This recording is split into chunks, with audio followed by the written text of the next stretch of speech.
Dieu accomplit une œuvre de destruction quotidienne dans la vie de ses enfants, afin qu'il puisse accomplir aussi une œuvre quotidienne de construction. Dieu détruit pour pouvoir nous édifier. Chaque jour, il détruit les choses, et chaque jour, il édifie Christ. C'est ainsi que Dieu agit à l'égard de ses enfants. Permettez-moi de vous dire qu'autrefois, Dieu apparemment vous accordait un don ou le pouvoir d'être patient.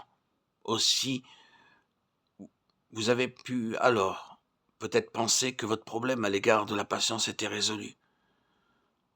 Vous avez ainsi agi de même en ce qui concerne l'humilité et, de nouveau, il vous a semblé que Dieu vous en accordait le don et donc la possibilité d'être humble. C'est pourquoi vous en êtes arrivé à conclure que votre problème concernant l'humilité était aussi réglé. Ensuite, vous avez réalisé qu'il y avait un autre problème dans votre vie. Pour le résoudre, vous avez encore réclamé à Dieu la solution. Chaque jour, vous avez essayé de résoudre un ou deux problèmes. Cependant, vous ne faisiez que régler des problèmes de manière fragmentaire. Frère, Dieu veut ôter toutes ces choses afin de vous donner une personne qui sera tout à la fois votre humilité, votre patience, votre amabilité et votre amour. Car Christ est tout.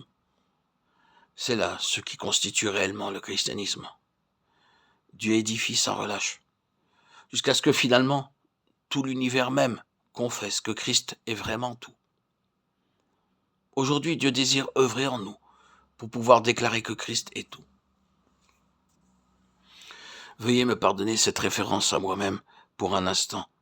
Je suis concerné par la vie spirituelle d'un bon nombre de personnes. Souvent, je remarque que certains ont besoin d'aide et je les exhorte en disant « Frère, l'amour te fait défaut.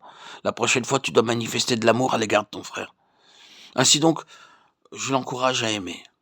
Supposons qu'il écoute ce que je lui ai dit et qu'il parvienne à aimer son frère. Nous le considérerons alors comme un bon frère et nous serons réconfortés en voyant le résultat de notre travail. Cependant, ce que ce frère a manifesté, c'est son propre amour et non pas Christ. Pour lui, l'amour n'est pas une personne, mais uniquement une chose, une des multiples facettes du comportement des hommes. C'est ce que j'appelle le savoir-vivre chrétien, car il met en valeur certains aspects de la bonne conduite des hommes. Mais en fait, c'est l'homme qui œuvre, qui interroge, qui pense, qui prie, qui croit, qui reçoit, qui espère et parvient à résoudre cette question de l'amour.